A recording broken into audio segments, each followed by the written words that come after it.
Merci d'avoir patienté, merci d'être resté avec nous. On est encore ensemble pendant une bonne heure. On quitte Téhéran, les gardiens de la révolution, les tentations nucléaires, pour rejoindre les bras de Morphée, le dieu des rêves, qui est le fils d'Hypnos, le dieu du sommeil, et d'Onyx, la déesse de la nuit. On va parler pendant une heure de sommeil. Pourquoi on va en parler? On va en parler parce qu'il s'avère que si on passe une bonne partie de notre vie dans notre lit, eh bien on dort, semble-t-il, de moins en moins, et ce n'est pas vraiment une bonne nouvelle. Aussi, s'en est-il trouvé pour penser qu'il fallait remettre le sommeil à sa juste place, c'est-à-dire au centre de nos vies d'humains, et non plus en périphérie de nos quotidiens de travailleurs ou d'esclaves de nos écrans. Bonsoir, Paul Klotz.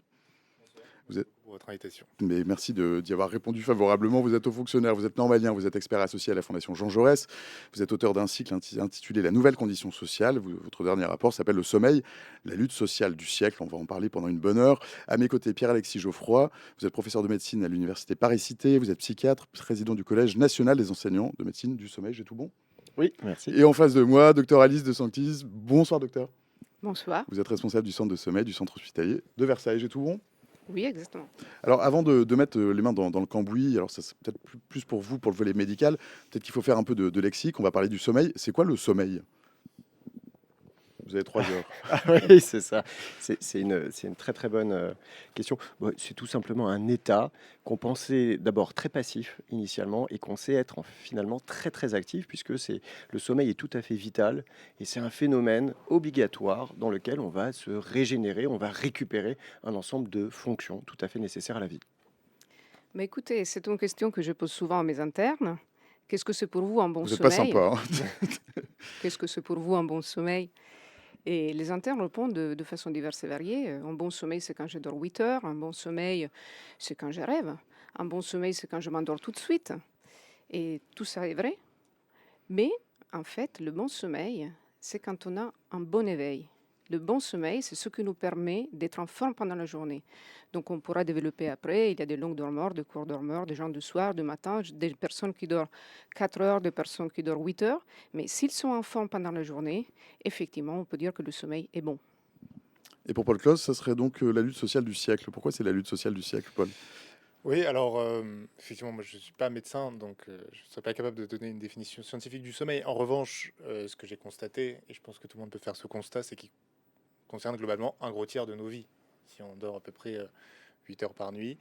Euh, Quel ne fut pas mon étonnement de voir que d'une part, il se dégradait considérablement à la fois quantitativement et qualitativement. Toutes les statistiques le montrent.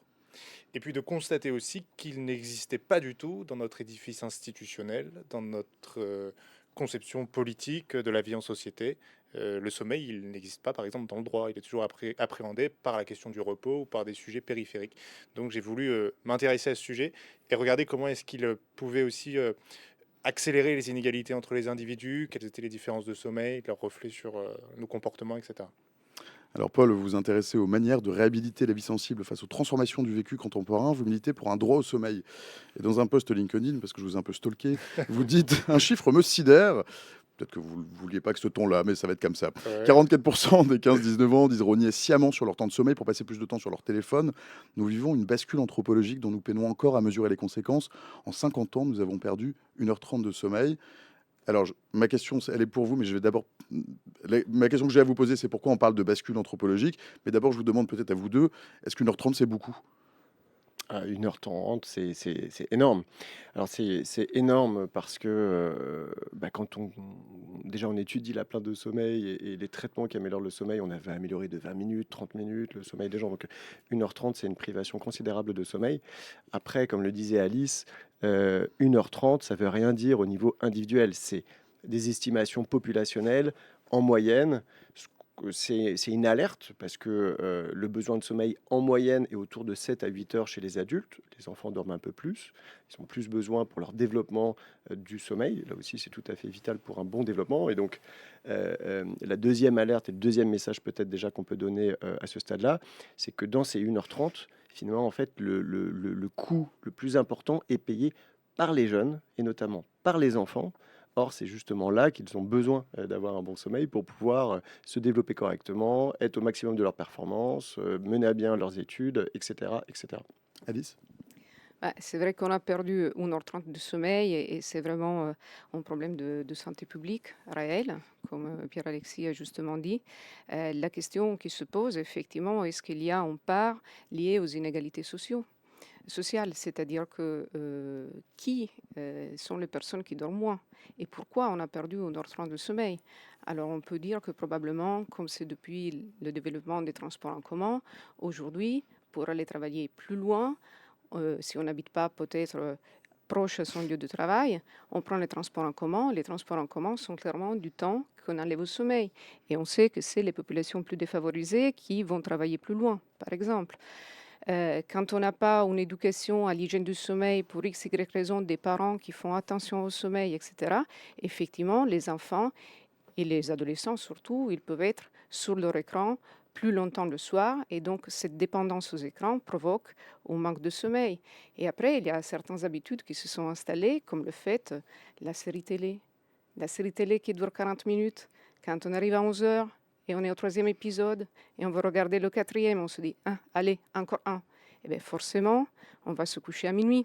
Et donc tout ça fait que on a perdu du sommeil et il faut s'interroger sur quelle population effectivement est la plus impactée.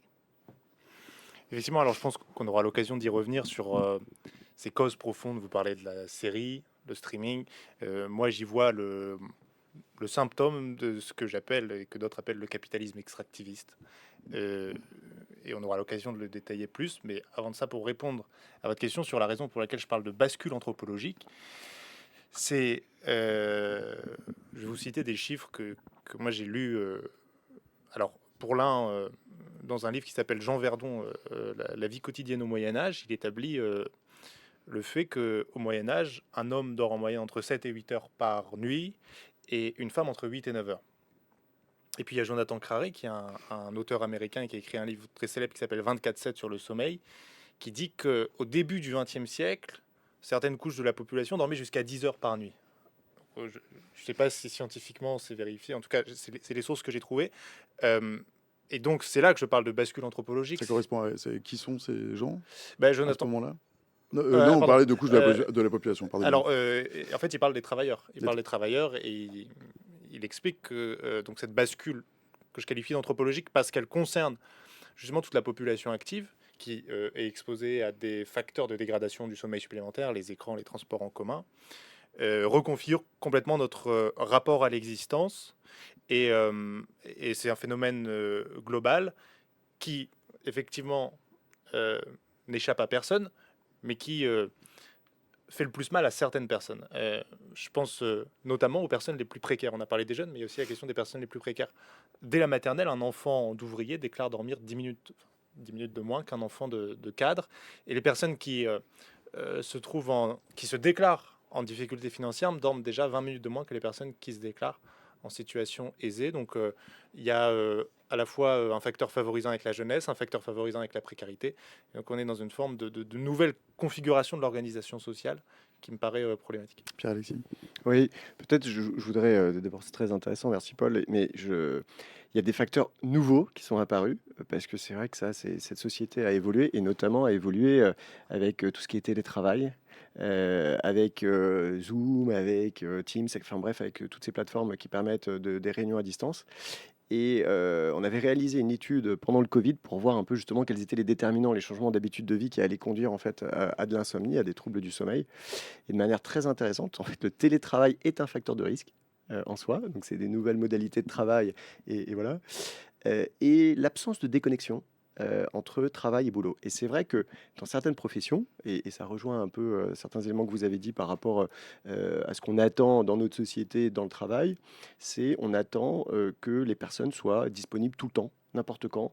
Et le télétravail permet finalement de pouvoir être joint n'importe quand, à n'importe quel moment. Et cette absence de déconnexion entre le travail et son environnement personnel engendre, et c'est très bien démontré, des altérations du sommeil, et notamment une diminution du sommeil. Et comme le disait Alice, si avec une diminution du sommeil, ça serait pas bien grave. Le problème, c'est que cette diminution, elle va impacter la santé en aigu. On a plus de somnolence, voire plus d'accidents, plus de choses comme ça. Mais elle va aussi impacter la santé à long terme, que ce soit la santé physique, plus de cancers, plus de maladies cardiovasculaires, une mortalité plus importante, mais aussi la santé mentale, plus de suicides, plus de dépression, plus de troubles anxieux. Je te rejoins complètement parce que la semaine dernière, par exemple, j'ai eu dans ma pratique des cas de personnes qui me disaient, ben, vous savez, moi, c'est pas que la lumière. parce que je fais mes mails le soir, je regarde mon téléphone, mais c'est le contenu de mes mails de travail. Donc, il y a l'exposition à la lumière, donc l'arrêt de la sécrétion de la mélatonine, mais aussi le contenu des mails qui peut provoquer effectivement des ruminations, une anxiété, qui font que les personnes, effectivement, après, ont du mal à s'endormir. Et donc, le droit à la déconnexion, effectivement, c'est quelque chose qui peut protéger de ce problème et qui peut protéger aussi notre sommeil en général. Paul, vous militez pour un droit opposable au sommeil. Alors que comment on pourrait mettre ça en œuvre? Que ça recouvrerait quoi? On l'inscrirait dans la Constitution? Il y a quoi derrière ce que vous proposez? Mais alors concrètement, la raison pour laquelle je propose ce droit au sommeil, c'est parce que j'ai fait un constat. euh, le droit, de manière générale, et particulièrement les libertés fondamentales, ont pour caractéristique essentielle de sanctuariser le corps humain, sanctuariser la chair, protéger le bien-être. C'est ce qu'on voit avec la liberté de mouvement. On a le droit de se déplacer comme on le souhaite. C'est ce qu'on voit avec l'interdiction de la torture. C'est ce qu'on voit avec la protection de la vie privée. Euh, et on ne le voit pas avec le sommeil qui, comme je disais, concerne un tiers de la vie.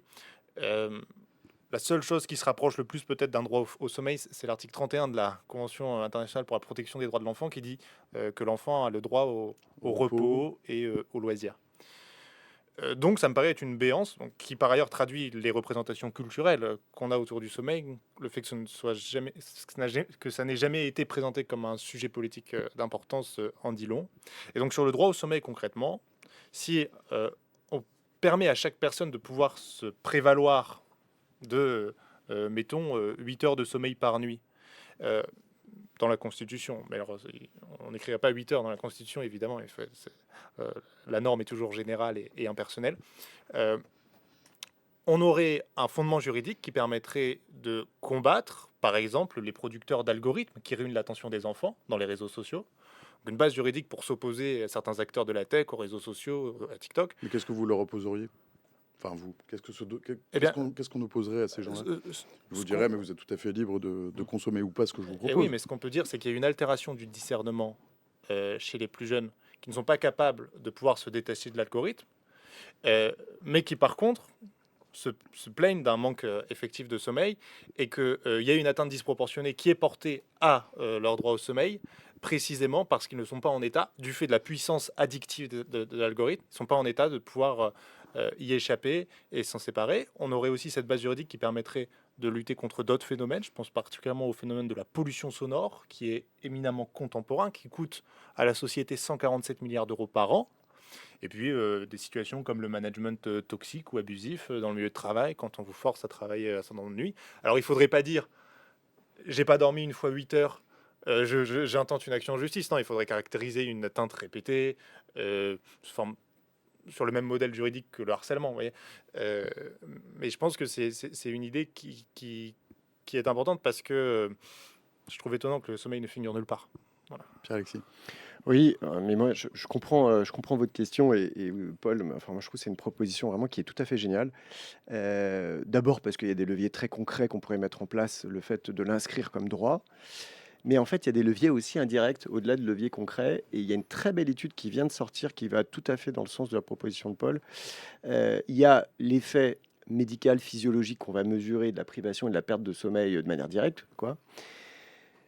Et il y a une étude qui vient de sortir et ils se sont dit, bon, on va regarder dans 20 pays dans le monde, finalement, la durée de sommeil en moyenne de la population, et puis on va regarder leur santé. L'hypothèse, c'était évidemment ceux qui dorment le moins, ceux qui privent le plus, c'est ceux qui vont être en moins bonne santé. Et bien, c'est pas tout à fait ce qu'ils ont trouvé. Effectivement, globalement, au niveau individuel, plus vous vous privez de sommeil et plus vous êtes en mauvaise santé. Mais ce qu'ils ont aussi observé, c'est que par rapport à la norme culturelle du pays, quand vous êtes en décalage par rapport à ce que la culture attend de vous sur votre sommeil, et ben ça induit un stress. Et ce stress, il a un impact qui est encore plus grand que la privation elle-même de sommeil. Autrement dit, par exemple, chez nos adolescents, comme tu le disais Alice, qui vont se coucher tard le soir, et ben, ils sont attendus à l'école à 8h15. Ils doivent être performants, ils doivent être éveillés. Et si un adolescent il dort sur sa table à ce moment-là, et ben, il va se faire chambrer par ses petits copains, par les profs, etc. Et ce stress, cette pression sociale, et ben, elle génère plus de stress et plus de mauvaise santé que la privation elle-même. Donc avoir un droit, poser ça comme étant un droit de sommeil, c'est aussi changer un peu ces aspects culturels et probablement en fait avoir un des leviers autres que, enfin il y aura des leviers concrets, mais voilà des leviers indirects. Et je trouve ça vraiment, vraiment assez génial quoi. Ne me demandez pas forcément la parole, hein, allez-y, prenez-la. En fait, moi, je suis d'accord avec vous deux. Il faut changer de point de vue. Si on reprend l'histoire, on s'est intéressé au sommeil toujours dans une optique, comme tu disais, Pierre-Alexis, de productivité.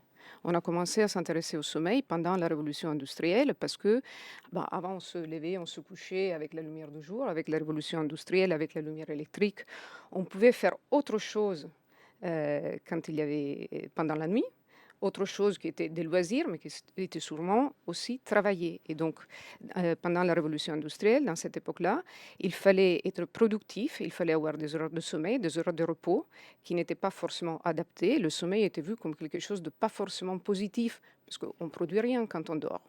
Donc, il y a eu ce point de vue-là. Après, dans le XXe siècle, avec le développement des neurosciences, bah, les scientifiques ont commencé à s'intéresser au sommeil en disant, ah, quand on dort mal, on a moins d'attention, moins de concentration, on produit moins, on travaille moins.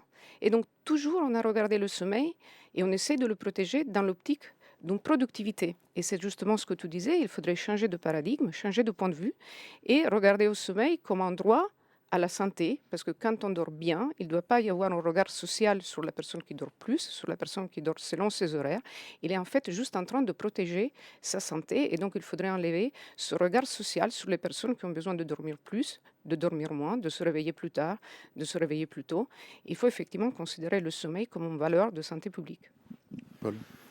Je suis complètement d'accord. Et même pour aller plus loin dans l'idée de ce droit au sommeil, je pense qu'il convient de préciser que un droit au sommeil, c'est pas du tout l'ingérence de l'État dans la chambre des individus. Parce que j'ai entendu ce type de critique à la suite de la publication de ma note. Alors, développer un peu, c'est intéressant. L'idée Qu'est-ce que vous opposez que voilà, il voudrait nous dire comment on doit dormir.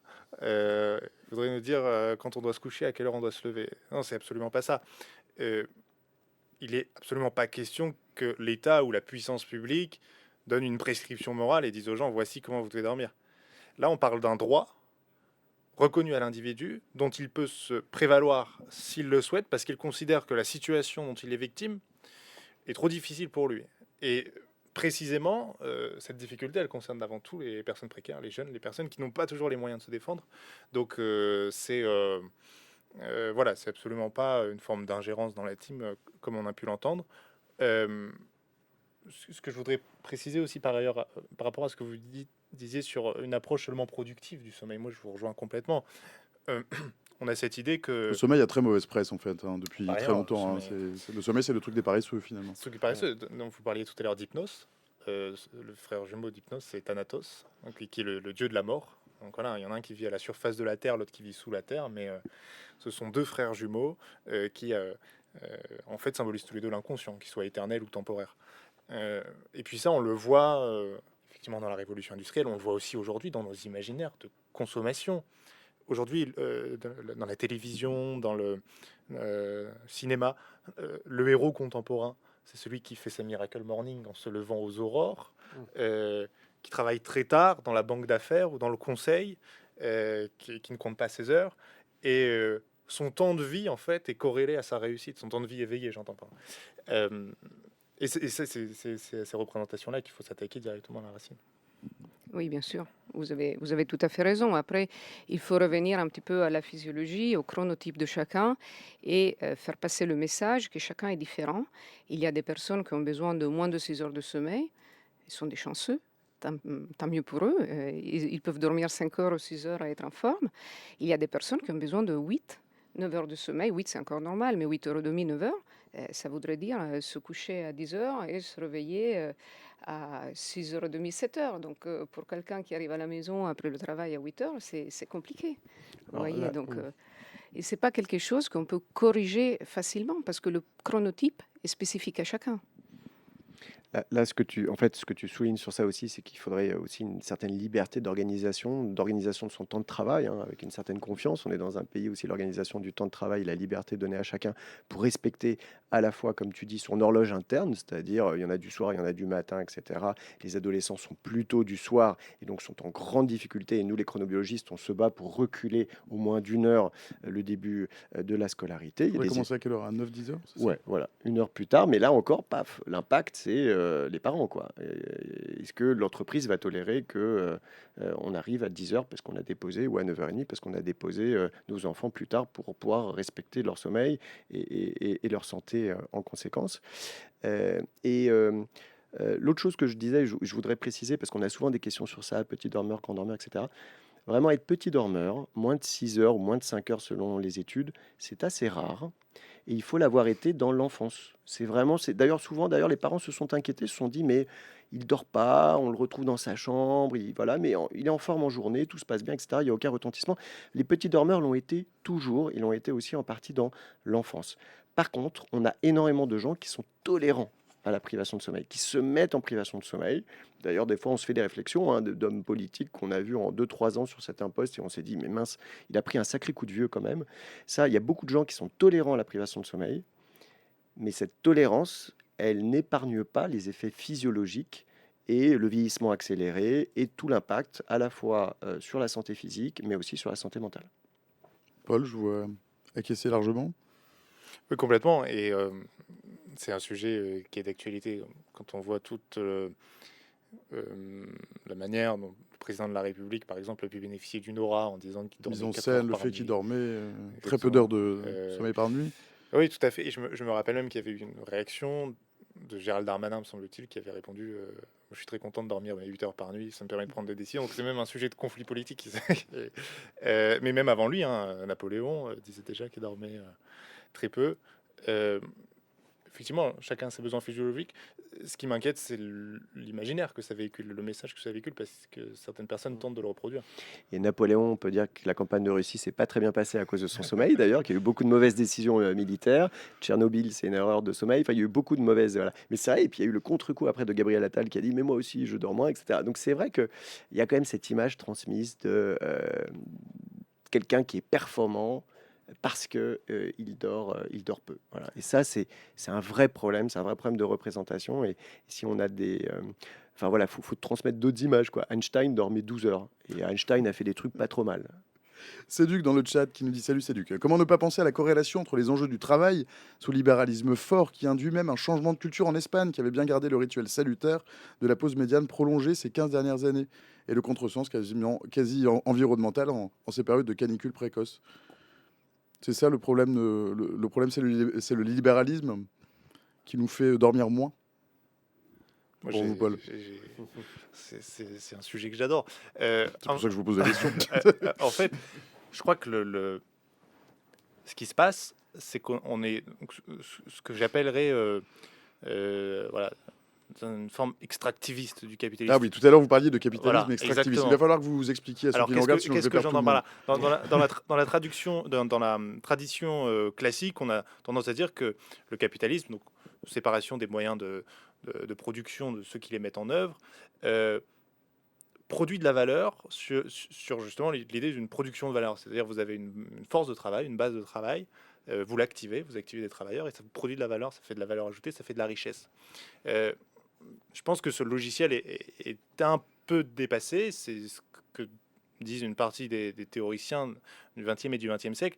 Ils préfèrent l'idée du capitalisme extractiviste, c'est-à-dire on a des objets un peu partout, le sommeil en fait partie, et dans un monde où les ressources sont finies, le seul moyen de dégager de la valeur, c'est d'extraire à fond ces ressources jusqu'à ne plus en avoir.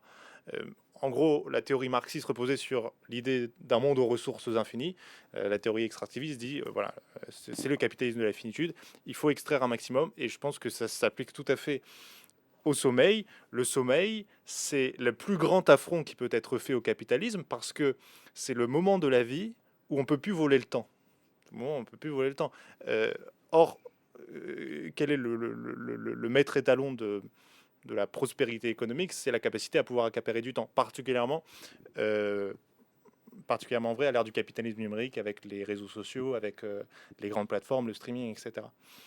Et donc, il y a cette volonté de tout l'ensemble économique. Je ne dis pas qu'il y a une théorie du complot, je dis la main invisible des forces du marché fait que euh, tout concourt à ce que dormir ne devienne plus qu'une des modalités du repos ou de la réduction de la fatigue. C'est pour ça qu'on voit se développer toute une économie autour, par exemple, des boissons énergisantes, des applications qui visent à optimiser le temps de sommeil pour dormir le moins longtemps possible, des compléments alimentaires, etc. Et ça, c'est renforcé par ce que dit notre auditeur, l'idée libérale, ou plutôt néolibérale, qui est que l'individu, pour exister en société, doit être l'entrepreneur permanent de lui-même. Il ne peut exister que par le dépassement, et donc il est dans un rapport concurrentiel avec les autres. Et de fait, il aura un avantage compétitif par rapport aux autres s'il a plus de temps de vie disponible, et donc s'il dort moins. Alice ou Pierre-Alexis, répond qui veut. Alors, il y a Kesta, salut Kesta, dans le chat, qui dit: moi, je suis noctambule. Le calme de la nuit est important pour moi. Alors, une question, répond qui veut, c'est: est-ce qu'il faut dormir la nuit Il est visiblement au sujet du soir plutôt que le jour, donc? et pas du matin. Après, pour des raisons physiologiques et médicales, il y a des sécrétions hormonales, le cortisol, la mélatonine, etc., qui font que le sommeil pendant la nuit, en général, est plus réparateur que le sommeil dans la journée. On le voit bien chez les travailleurs de nuit qui travaillent la nuit. Quand ils se reposent le jour, en général, c'est pas un sommeil si réparateur, si profond. Donc, pour les sujets du soir, effectivement, être productif. Moi, je suis un sujet du soir, j'ai toujours étudié le soir, révisé le soir. Mais il ne faut pas dépasser certaines limites parce qu'après, pour se recaler, effectivement, ça peut devenir un problème. Et parce qu'après, quand on essaie de rattraper le sommeil qu'on n'a pas eu la nuit, par exemple en dormant le matin, on sait qu'il y a le pic de cortisol, on sait que la lumière n'est pas, si on n'a pas des rideaux super occultants, c'est pas complètement occulté. Il y a des bruits la journée qui peuvent perturber le sommeil. Et donc forcément, un noctambule, bien sûr, il est productif la nuit, mais la journée, après, il n'arrive pas à avoir un sommeil aussi réparateur que la nuit. En fait, un noctambule qui vit avec aucune contrainte socio-professionnelle et environnementale peut être en bonne santé. Il va suivre son horloge, il est bien la nuit, il fera son pic de cortisol un peu décalé, sa mélatonine un peu décalée, il va s'adapter, etc. Le problème, et c'est vrai qu'on a des modèles comme par exemple les travailleurs postés, on a d'autres modèles on appelle ça des modèles en constante routine, on va contrôler les cycles d'obscurité et de lumière. Eh bien, ce qu'on sait, c'est que globalement, en fait, le sommeil du jour est moins bon parce que d'abord, on dort jamais la quantité le jour qu'on fait la nuit, parce qu'il va falloir aller chercher ses enfants, parce qu'il y a Télécom qui va passer pour... Enfin, il y aura des contraintes, il y a le travail qui va rogner, il y aura du bruit, les volets seront pas super occultants, donc on aura quand même un peu de lumière, et pouf, ça va inhiber la sécrétion de mélatonine, et donc le sommeil sera un peu moins profond. Donc, autrement dit, voilà, si vous êtes un octambule sans aucune contrainte socio-professionnelle et sans aucune contrainte environnementale, why not? Souvent, quand même, ce qu'on conseille, nous, en médecine, c'est en fait cette horloge qui est très, très génétique. On a vraiment tous une sorte de coucou suisse qui tourne comme ça sur 24 heures. Vous savez dans vos familles qui est du matin, qui est du soir. Ça fait souvent l'objet de blagues, d'ailleurs, dans la famille. Eh bien, elle est très costaud, elle est très, très génétique, elle est très biologique. Mais on peut, avec ce qu'on appelle des chronothérapeutiques, avancer l'horloge ou retarder l'horloge pour l'insynchroniser et pour que l'impact, si cette personne est extrêmement du soir, elle soit un peu moins importante et qu'il soit un peu moins du soir. Est-ce que est-ce que vous avez vu vos passions changer? Est-ce que vous avez vu votre passion telle Hein. se modifier? Alors, ça serait encore une autre... parce que maintenant, on a un autre type, c'est plus pour... globalement, l'insomnie a toujours existé. Ça, je pense que Paul, qui a fait plus de recherches peut-être historiques, pourra un peu compléter. Mais ça, l'insomnie et les troubles du sommeil existent depuis que l'homme existe, globalement. Et dès les premières descriptions médicales, c'est ce problème de sommeil est un souci. Déjà, Hippocrate, Aristote, tout ça s'intéressait au sommeil. Et globalement, d'ailleurs, lorsque la maladie allait impacter le sommeil, c'était un signe de gravité. Voilà. Donc, voilà, ça a toujours été. Voilà. Ce qu'on a qui est un peu nouveau, c'est que maintenant on a plein d'objets numériques. On a plein de trucs, on appelle ça le self-quantified, donc l'auto-mesuré, ce genre de choses. Et donc on tombe des fois pour certains dans ce qu'on appelle l'orthosomnie, qui rejoint aussi un peu certaines idées qu'a poussé Paul sur l'envie un peu de contrôler son sommeil, d'être le plus performant, mais du coup aussi avec le meilleur sommeil, le plus récupérateur et le plus court possible, etc. Et donc les gens vont regarder un peu leurs outils connectés, etc. Et ils viennent nous voir, et leur plainte, c'est pas une plainte comme on avait avant de je ronfle, je me réveille 5 fois la nuit, enfin voilà, des trucs comme ça. Et ils vont nous dire, mon application, elle me dit que j'ai pas de sommeil lent profond. Je suis hyper inquiet. Or, j'ai vu sur internet que le sommeil profond, c'était le sommeil le plus récupérateur, le plus régénérateur, ce qui est vrai. Vous pouvez peut-être expliquer ce qu'est le soleil profond? Ouais, ouais, non, vous avez raison. Alors, en gros, on fait des trains de sommeil, on fait des cycles d'à peu près 90 minutes, 1h30. Et donc, on va faire 4 à 6 cycles de sommeil au cours d'une nuit. Et au cours de chaque cycle, on va faire tous les stades de sommeil. On commence par un stade d'éveil, puis un sommeil lent léger, qui est un sommeil de transition, vers des stades de sommeil lent profond, qui est ce sommeil récupérateur, régénérateur de l'énergie, de l'ensemble des fonctions du corps. Et on finit avec le sommeil paradoxal, qui là est un sommeil plus où on va mémoriser, digérer ses émotions, digérer son stress, faire plein de rêves, etc., etc. Et donc, et proportionnellement, dans les premiers trains de sommeil de la nuit, on va faire plus de profond, et dans les derniers, on va faire un peu plus de sommeil paradoxal. Et donc, ce que je disais, c'était quoi ce que je disais sur le sommeil profond? Pardon, je vous ai coupé, je suis navré. Non, non, il n'y a pas de souci. Mais... Et je vous ai Alice, vous avez mieux écouté que moi, je suis sûr. Oui, on était en train de parler de l'orthosomnie et de oui, fait voilà, que merci. Heureusement que t'es les là, personnes Alice. sont plus intéressées à ce que leur dit leur monde connecté que à leur ressenti au quotidien, parce qu'en Voilà. fait, ils vont très bien. C'est ça ce qu'on En veut fait, dire. ils nous disent, j'ai pas de sommeil lent profond, c'est un problème. Et donc, en fait, il y a deux choses. C'est un, souvent les objets connectés, surtout pour le sommeil d'ailleurs profond, eh ben, sont pas très bons actuellement pour dépister ce sommeil profond. Les cycles de veille sommeil, ils y arrivent, mais précisément le profond, et des fois certains ont un peu du mal.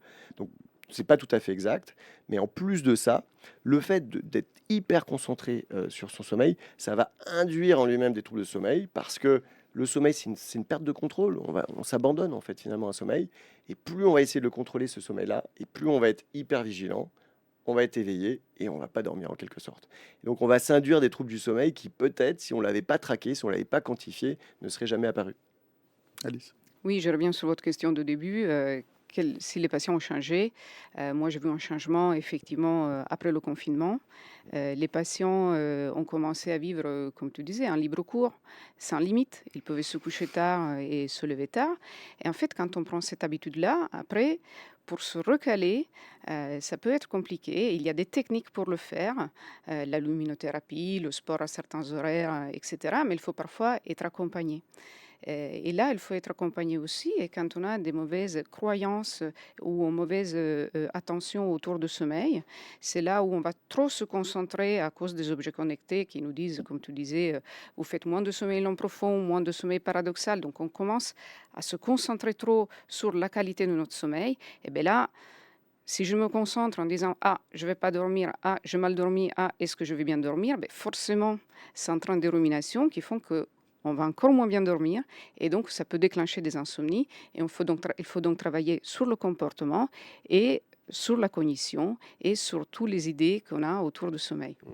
En fait, c'est ça. Et c'est pas du tout pour diaboliser les objets connectés parce qu'ils sont là de toute façon, on Ils en sont a pas encore tous. assez performants. Non, et puis, non, mais il y en a des très bons, etc. Et puis, donc, ils vont être utiles pour préciser un peu ces cycles, pour nous accompagner, etc.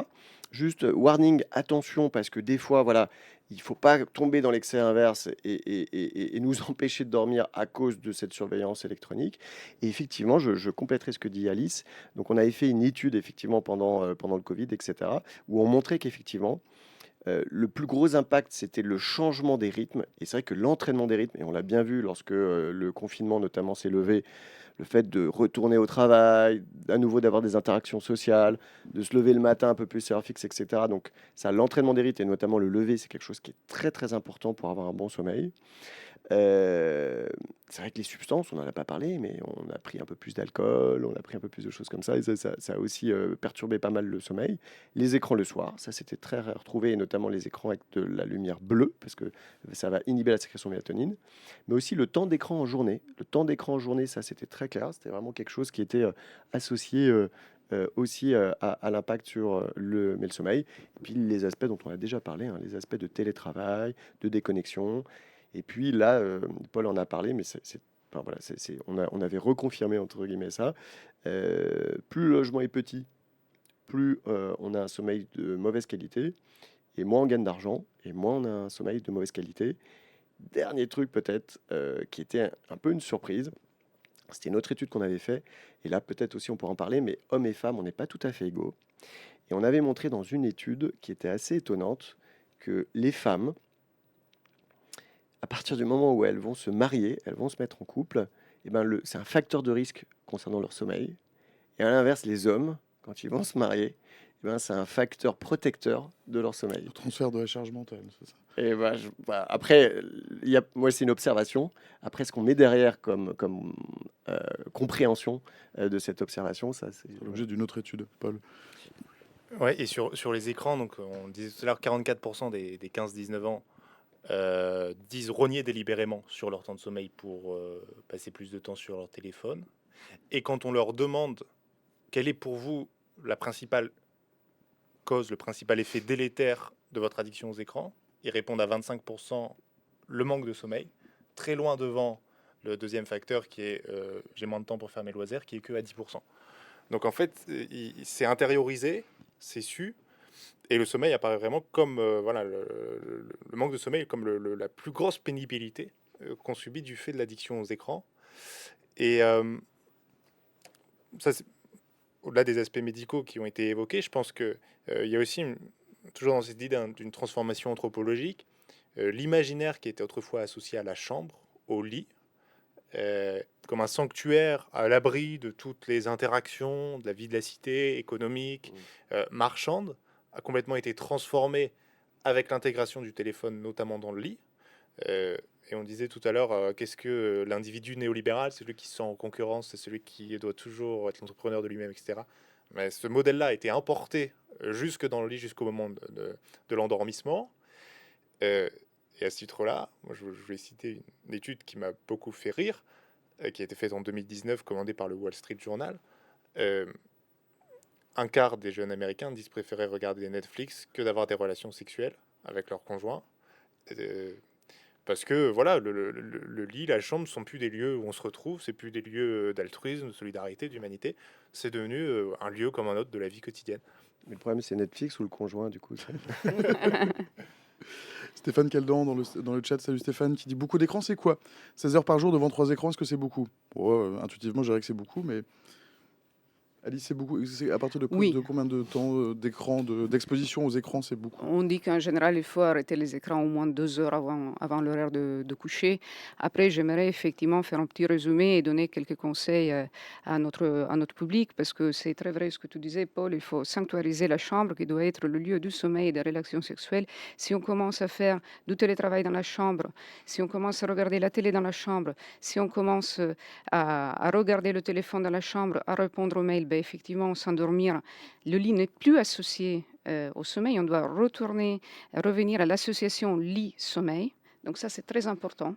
Après, éliminer les écrans pour répondre à la chat 2 heures avant l'heure de coucher.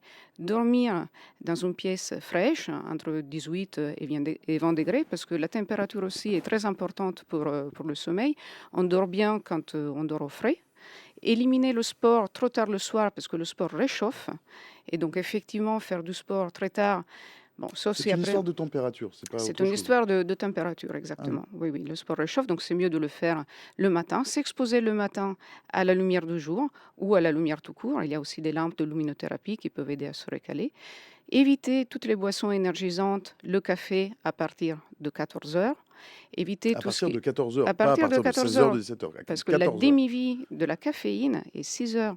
Donc, si vous prenez une tasse de café à 17-18 heures, 4-6 heures après, donc environ à minuit, vous avez encore une demi-tasse. Donc, si vous êtes sensible au café, effectivement, il faudrait l'éviter à partir de 14 heures pour être sûr qu'à 22 heures, 23 heures, il n'y en a presque plus dans l'organisme. Donc l'heure du thé, c'est une hérésie.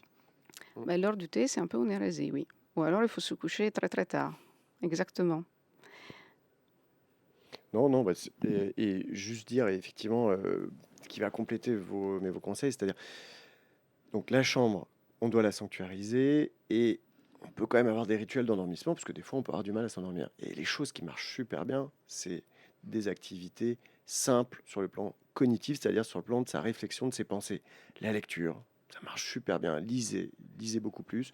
Les podcasts, notamment les podcasts de France Info, ça marche super bien. Là aussi, c'est une activité simple. Le problème, et vous allez le comprendre très simplement, Ville flatteur. il y a ce qu'on appelle une fatigue cognitive en journée. Plus on est éveillé, plus on va être stimulé, plus on va se fatiguer par les charges mentales, par les choses qu'on a à gérer. Et d'ailleurs, si on est en privation de sommeil, si on a mal dormi, cette fatigue cognitive arrive plus vite et de manière plus forte. Et donc le soir, les pensées intercurrentes, les parasites, les ruminations, on va avoir beaucoup plus de mal à les contrôler en fait, à les stopper. Et donc au moment du coucher, on va avoir toutes ces pensées. Plus on est fatigué cognitivement, plus on va avoir ces pensées qui vont nous empêcher de nous endormir. Et donc ce qu'on va faire, ce que beaucoup font, c'est on va scroller, on va se taper 10, 20, 30, 40 vidéos. Et en fait, on va aggraver cette fatigue cognitive, mais c'est un mouvement qui est facile, qui est presque vampirisant, mais qui va pas du tout être relaxant et qui va pas du tout préparer au sommeil. Donc peut-être qu'en plus des recommandations qu'Alice et que Paul a rappelé en sanctuarisant le lit, eh bien peut-être rajouter aussi, parce que des fois c'est difficile de rien faire, quoi. Voilà, alors que surtout quand on n'a pas sommeil, qu'on a du mal à dormir. Donc, mais concentrez-vous sur des activités simples. Voilà. Attendez, il y a une question qui a défilé. Alors, c'est une question, je ne sais pas si vous sauriez répondre. C'est professeur Wannabe qui nous la pose. Salut, professeur Wannabe, qui dit à France Info, mais je pense que c'est plutôt à vous. Est-ce qu'un écran par vidéoprojecteur, donc une luminosité réfléchie et pas d'émission directe comme pour les écrans de smartphones, ça a le même impact sur le sommeil? Pas d'écran dans le lit, pas d'écran dans la chambre. Votre chambre, c'est pour dormir ou pour les rapports sexuels. En fait, on est le sommeil, c'est très comportemental. Et vous le savez déjà un peu Donc, dans spontanément. l'écran, c'est la télé aussi. Ouais, voilà, rien dans la chambre. Vraiment, la chambre, il n'y a que le lit. D'ailleurs, si vous ne dormez pas, si vous avez une insomnie, vous sortez du lit. Pourquoi? Parce que sinon, votre lit va devenir un champ de bataille. Vous ne dormez pas et vous allez désassocier votre lit au sommeil. Par exemple, il y en a certains, dès que ça roule, le train, la voiture, dès qu'il y a un roulis, pouf, ils s'endorment parce qu'ils sont conditionnés. Un enfant, un bébé, vous le mettez au lit, la position allongée, il s'endort. Il pleure d'ailleurs un peu avant parce qu'il sait qu'il va s'endormir. En faisant autre chose dans son lit, en regardant son smartphone, en scrollant, en faisant plein de trucs, en fait, on va désassocier le lit et le sommeil. Donc, et c'est très facile de réassocier le lit au sommeil. Paul, dans ce que vous proposez, donc d'un droit opposable au sommeil, il y aurait peut-être un droit opposable à la sieste, par exemple en entreprise. Oui, en fait, je suis parti de ce constat, ce dont on parle depuis le début, qui est que... Quand je dis ça, parce que je suis arrivé crevé ce matin, que j'ai fait une sieste, j'étais d'ailleurs là, vous êtes assis là où je faisais ma sieste, et ça a sauvé ma journée, pardon. On voit que le fauteuil, il y a plusieurs fonctions. Je suis pas très grand. Ce qu'on voit, c'est que... Donc c'est ce qu'on disait tout à l'heure, hein, ça a très mauvaise presse, tout simplement. Euh, Dormir 10 à 20 minutes de sieste après la pause méridienne, par exemple, ça, les médecins sauront le dire mieux que moi, améliore l'hygiène du sommeil et puis améliore aussi la productivité du travail. En tout cas, sur l'aspect plus politique, il y a un changement culturel à opérer qui est que finalement, personne aujourd'hui n'aurait l'idée de proposer des salles de sieste dans les bureaux parce qu'on considérait que les travailleurs Ça ne travaillaient existe, pas assez, etc. toutefois. Mais en plus, on voit tout ce mouvement de recul, une forme de backlash aujourd'hui dans le monde du travail. On tend à supprimer le télétravail parce qu'on considère que les salariés sont devenus trop paresseux, qu'ils n'ont plus la culture de l'entreprise, etc. Donc, et c'est ce qu'a fait Donald Trump et Elon Musk aux États-Unis, en obligeant tous les fonctionnaires à revenir dans leurs administrations. Donc, j'ai plutôt le sentiment qu'on va dans le sens contraire aujourd'hui, mais je pense qu'il faudrait, quitte à donc, instituer cette sieste de 10 à 20 minutes pour ceux qui en ont besoin, quitte à reporter après l'heure à laquelle on quitte le travail. Et je propose dans ma note que ce soit les administrations publiques les premières qui le fassent et qui montrent l'exemple, parce que ce sont les premiers employeurs, les hôpitaux, les écoles, les administrations. Et elle pourrait comme ça montrer les effets positifs. Vous avez testé cette hypothèse auprès de directrices, de directeurs d'administration, par exemple? Comment ça a été reçu? Vous l'avez peut-être pas testé? Non, je ne l'ai pas testé. J'en ai parlé. Ça a plutôt mauvaise presse encore. Qu'est-ce qu'on vous répond? Parce qu'à la fin, ça fait un salarié qui est plus heureux, qui est plus en forme, qui est peut-être en meilleure santé, qui à la fin, in fine, qui est peut-être plus Oui, productif. en tout cas plus concentré. Et moi, ce qu'on me répond, pardon, pour terminer sur cet aspect-là, c'est toujours la rhétorique de la productivité. Toujours. Alors, le pire que j'ai pu entendre, c'est ah, mais c'est une faute professionnelle de dormir sur son lieu de travail.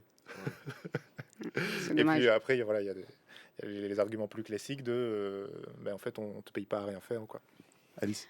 En fait, la sieste peut être très utile.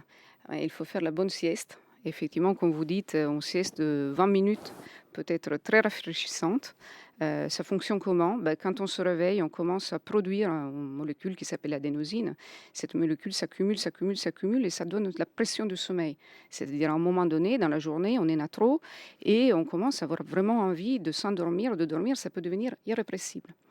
Et pour consommer un peu cette adénosine, ben, si on dort 20 minutes, on reste dans les stades de sommeil léger, on diminue cette adénosine et après on repart un petit peu en étant plus en forme. Mais attention, parce que si vous dormez plus de 20 minutes, on dit 20 minutes, mais ça peut être 25, mais si vous dormez par exemple 40 minutes, vous allez constater que vous allez vous réveiller moins bien. Vous allez avoir ce qu'on appelle l'ivresse de sommeil. Vous vous réveillez et vous vous sentez mal. Pourquoi? Parce que vous avez atteint un stade de sommeil profond et sortir de ce stade de sommeil, c'est compliqué, donc vous allez être un peu moins bien. Donc attention, il y a deux types de siestes. La sieste rafraîchissante, maximum 20 minutes, et après ce qu'on appelle la sieste royale. La sieste royale, c'est la sieste qu'on fait le week-end, quand on rattrape un petit peu le manque de sommeil de la semaine, et alors on se laisse dormir, on ne met pas le réveil, on fait 1 heure et demie, on se réveille spontanément, on fait ce que Pierre-Alexis nous disait tout à l'heure, un cycle de sommeil, on a fait tous les stades de sommeil, c'est des stades qui ont des fonctions, donc c'est un sommeil plus réparateur que la sieste rafraîchissante de 20 minutes, et c'est une sieste qu'on peut se permettre le week-end et qu'il ne faut pas utiliser trop tard le soir, qu'il ne faut pas utiliser trop souvent, parce que si on en a besoin trop souvent, ça veut dire qu'on est vraiment en manque de sommeil. Mais c'est deux types de siestes différentes qu'on peut utiliser pour deux raisons Vous différentes. parlez d'effet rafraîchissant, Alice, il fait une chaleur de bœuf là en ce moment, il fait caniculaire. En cas de canicule, est-ce qu'il faut se résigner à mal dormir? Comment on peut mieux dormir en cas de canicule? Est-ce qu'il faut juste attendre que ça passe? Alors, c'est une très très bonne question. Parce que c'est la question que tout le monde se pose depuis Ben hier, oui. je crois. En fait, comme l'expliquait Alice, finalement, pour dormir, il faut que la température diminue. Et la température de son corps, la température centrale. Et d'ailleurs, c'est un peu comme ça que la mélatonine fonctionne. Je fais une petite parenthèse, c'est-à-dire, vous savez, c'est impossible de s'endormir lorsqu'on a froid aux pieds. Pourquoi? Parce qu'on diminue, la température s'échappe par l'extrémité, par les pieds et par les mains, et la mélatonine va vasodilater les vaisseaux des pieds, et donc on va pouvoir diminuer sa température centrale. Or, en période de canicule, par définition, il fait trop chaud, et donc on n'arrive pas à diminuer cette température centrale suffisamment. Déjà, ça va retarder l'endormissement.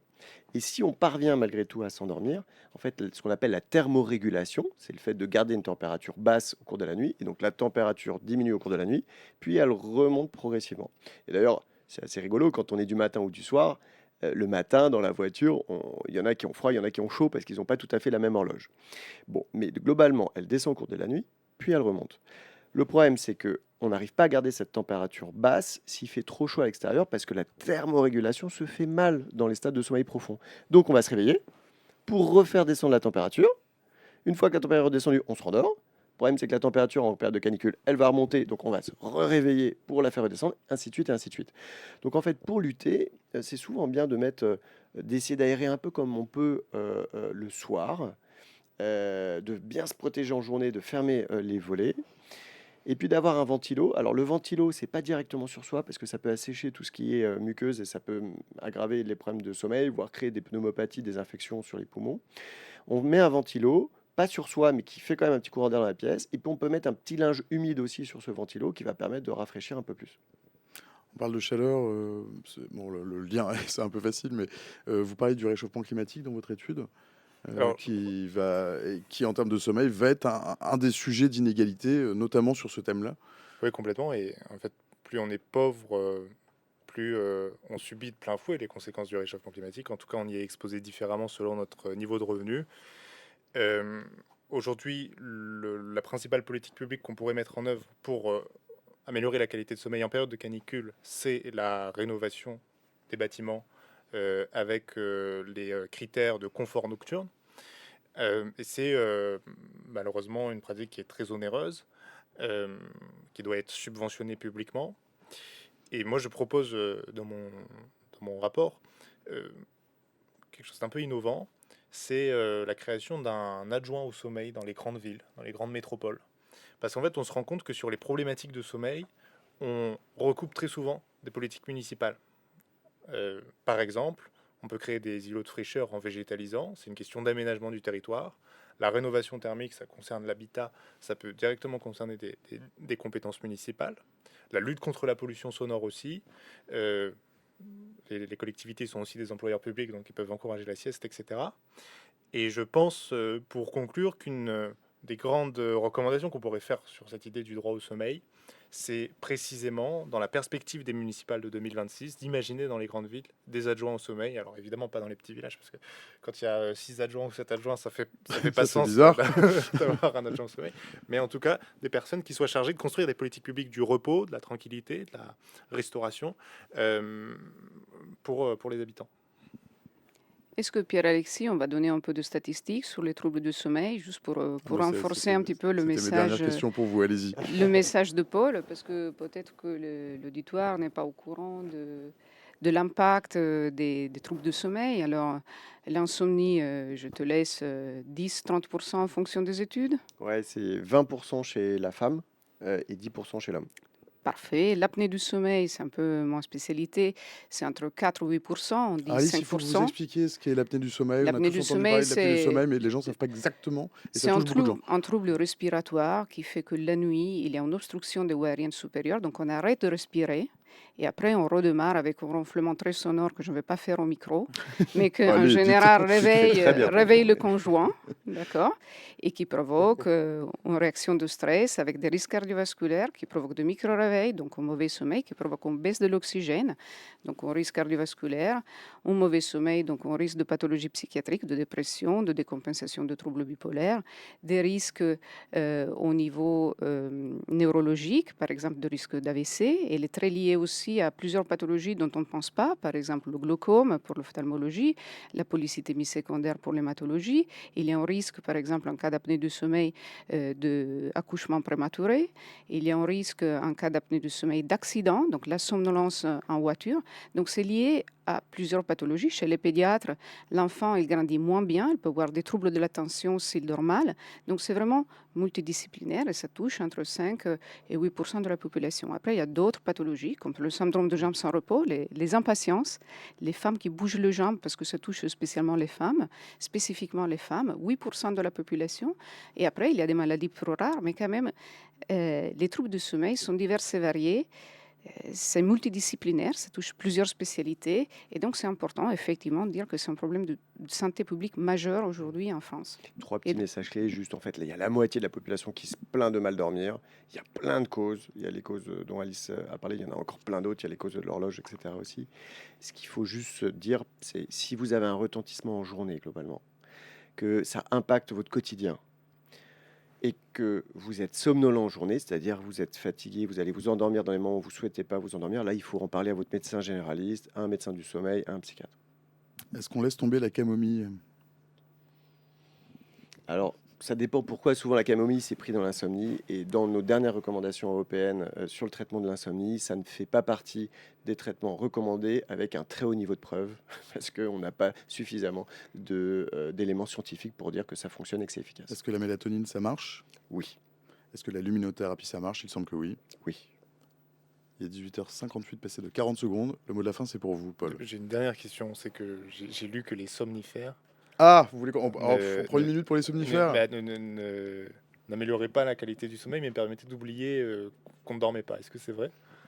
Alors sur l'insomnie, d'abord c'est faux. D'abord il y a des nouveaux traitements aussi qui sont sortis. Ce qui est vrai, c'est que souvent sur certains vieux somnifères, les benzodiazépines ou les apparentés, l'architecture du sommeil et notamment le bon sommeil, comme on parlait, le sommeil lent profond, et pas aussi long qu'on peut l'attendre sur un sommeil qui est naturel.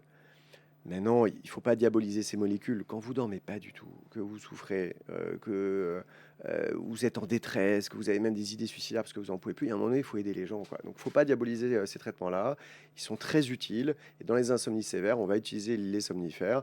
Et on a entendu beaucoup de choses sur le risque d'Alzheimer, de dégénérescence, etc. Ça, c'est faux. On sait par contre que ces pathologies neurodégénératives, eh ben, dans les premiers symptômes de ces pathologies-là, eh bien, on va avoir des problèmes de sommeil. Ça fait partie en quelque sorte des premiers signes quoi, de la maladie. Voilà. Et donc on conclut à tort, on dit bah voilà, ils ont des hypnotiques, c'est ça qui a entraîné. Ben non, on a traité des symptômes comme on pouvait parce que vraiment ils dormaient plus du tout. Et à un moment donné, il faut bien faire quelque chose. Mais quand même rappeler que le premier traitement, c'est pas les médicaments, c'est la thérapie cognitivo-comportementale de l'insomnie. C'est une psychothérapie sur les comportements liés au sommeil et ça marche très bien. Alice, le mot de la fin, le mot de la suite. Écoutez, moi je suis pneumologue Et je suis toujours très surprise parce que le sommeil est vital. Mais quand on respire mal, tout le monde s'en occupe. Mais quand on dort mal, parfois ça passe aux oubliettes. Et par contre, le sommeil est vraiment une priorité pour faire de la prévention de plusieurs pathologies. Merci Alice. Paul, le mot de la fin ou le mot de la suite? Le mot de la fin, c'est qu'il faut un droit au sommeil, parce qu'aujourd'hui, les inégalités de sommeil décuplent les inégalités économiques, lesquelles décuplent les inégalités de sommeil. Et donc pour sortir de ce cercle vicieux et pour rompre aussi avec notre logiciel de productivité qui crée des pressions sociales et individuelles sans cesse plus fortes, il faut reconnaître un droit au sommeil à chacun. Merci Paul. Et dans le chat, Cristal qui dit toc Ludo, j'avais mis les pieds dans le plat, il parlait des somnifères. Mais bon, on n'a pas eu le temps, toujours faire confiance au chat. Mais c'est parce que j'avais des questions à poser sur les somnifères, mais l'heure a filé. Il est 19h01 passé de 10 secondes. C'est la fin de ce stream, chers amis. Merci de nous avoir rejoints pendant une heure, d'avoir joué le jeu des questions du chat, de mes questions, puis voilà, de cette discussion très intéressante. On aurait pu encore, je pense, développer ça pendant une heure. Merci à vous, chers amis, de l'avoir suivi. Merci à tous nos invités, à ceux qui étaient là aussi au premier plateau. Merci à Cyril Balta, à la régie, bien sûr, à Stéphanie Berlu au quatrième au visuel. Merci à l'excellent Camirillo à la programmation. Merci à la clim du studio 3F74 qui ronronne, mais qui pour une fois marche un tout petit peu. Pour ceux qui veulent revoir le stream, il est dispo dans une minute sur Twitch, sur la page replay de l'émission et sur le site de France Info. Le site de France Info, c'est franceinfo.fr, mais bien sûr que vous le savez. Le talk de France Info, vous pouvez aussi le retrouver sur Discord pour poursuivre la discussion. Ce sera plutôt demain. Le lien est dans le chat, sinon Jules va le mettre. Pour ceux qui veulent réécouter le stream avec les oreilles, donc avec le son de la radio, de la maison de la radio et de la musique, par exemple, vous retrouverez tout ça dans un instant en podcast sur la plateforme de Radio France. On se retrouve, nous, déjà demain jeudi, avec au programme la fin du mois des fiertés et 3 personnes transgenres qui auront quelque chose à nous dire. Puis en deuxième plateau, les nouvelles manières d'envisager le couple, la drague et le sexe après MeToo, après les applis, avec de l'inclusion et avant que vous filiez compter fleurette sur les plages, si vous en avez la chance. Rendez-vous donc demain, jeudi, de 17h à 19h, même endroit, même heure, certainement, bien sûr de bonne humeur. D'ici là, je vous souhaite une excellente soirée à toutes et tous. Salut.